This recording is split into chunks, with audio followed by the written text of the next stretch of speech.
هي كاتبالي بتقول احببته واحبني، والاهل ما رضيوش، فتزوج ابنه خالته وانجب منها، وانا تزوجت شخصا مناسبا وانجبت منه واحسبه على خير.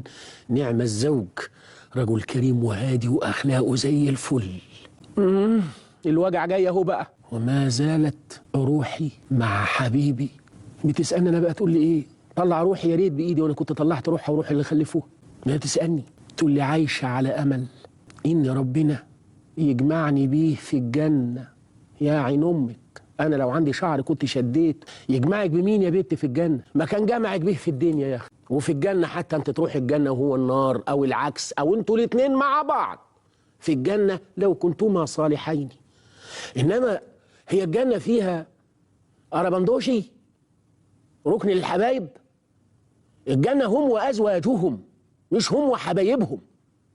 اللي ما اتجوزتش واحد في الدنيا مش هيجمعها ربنا بيه في الجنه. هيجوزها له في الجنه وهناك تعالوا اللي ما عرفتوش تتجوزوا في العتبه خشوا على الركن ده في الجنه. تخريف بقى، دجل. الدجل بلغ بيا. ما انا بقول لكم هحاول اهدى، هحاول. انما ايه اللي ما اتجوزتش واحد في الدنيا وكانت بتهبه هوي هوي هبا فالنتاين وهو بيموت فيها هوي هوي هوي هوي، مش هيشوفها في الجنه ولا تشوفه ولا لهم دعوه ببعض الا اذا كان صالحين وينسوا الوساخه. بلاش دجل، ابوس ايادي الخلق يا رب نفهم.